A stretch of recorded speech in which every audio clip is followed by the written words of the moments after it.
Hi hello வணக்கம் நண்பர்களே, welcome to uncle John show. நான் ஜான்சன். வியூவர்ஸ், இன்னிலேருந்து 2-3 நாளைக்கு நம்ம உலகத்தோட கண்கள்லேருந்து மறைஞ்சிருக்கிற குட்டி நாடுகளை பற்றி தெரிஞ்சுக்குவோம். அந்த வரிசையில் இன்றைக்கி நம்ம பார்க்க போகிறது நாரு அப்படிங்கிற நாட்டை பற்றி தாங்க.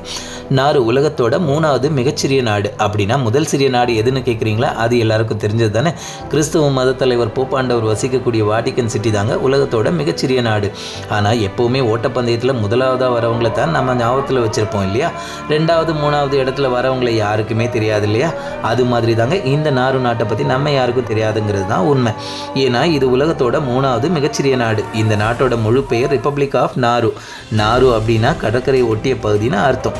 அழகான கடற்கரைகள் மற்றும் பசுமை சூழல் கொண்ட இந்த சிறிய தீவு நாடானது பசிபிக் பெருங்கடலில் ஆஸ்திரேலியா மற்றும் பப்புவா நியூகினியா நாடுகளுக்கு இடையில் அழகாக உட்காந்துருக்குங்க. இந்த நாட்டோட பரப்பளவு அப்படின்னு பார்த்தீங்கன்னா எவ்வளோ தெரியுமா? 21 சதுர கிலோமீட்டர் தாங்க. இதுக்கு உதாரணம் சொல்லணும்னா நம்ம தமிழ்நாட்டில் இருக்கிற கொடைக்கானல் நகரமானது 21லேருந்து 25 சதுர கிலோமீட்டர் தாங்க. இந்த நாரு தீவு நாடும் நம்ம கொடைக்கானல் அளவு தாங்க. அப்படின்னா உங்கள் மனசில் இப்போ கொடைக்கானல் நகரம் வந்து போகுது இல்லையா?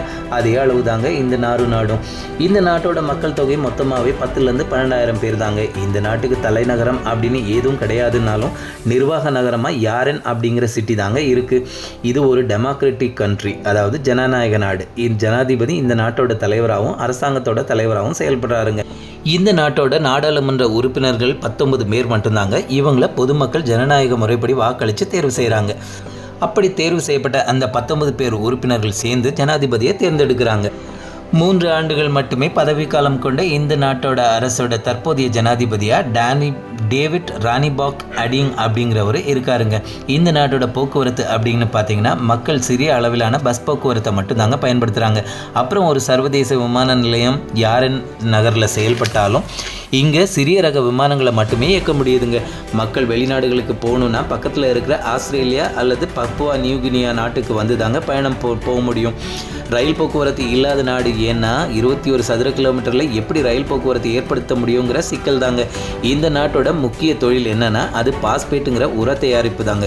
1960லேருந்து 90 காலகட்டத்தில் உலகத்தோட அதிக பாஸ்பேட் உர உற்பத்தி நாடாக இந்த நாடு இருந்திருக்குங்க. அப்புறம் மீன்பிடி தொழில் முக்கியமாக இருந்திருக்குங்க. அழகான கடற்கரைகளை கொண்ட நாடாக இருந்தாலும் அதிக அளவிலான சுற்றுலா பயணிகள் இங்கே வரதில்லைங்க. ஏன்னா போக்குவரத்து வசதிகள் இல்லாத இந்த நாட்டுக்கு போக யாருமே விருப்பப்படுறதில்லை, அதிகமாக ஆர்வமும் காட்டுறதில்லைங்க. இந்த சில காரணங்களால தான் இந்த நாடு உலகத்தோட கண்களில் இருந்து மறைஞ்சிருக்கோ என்னவோ.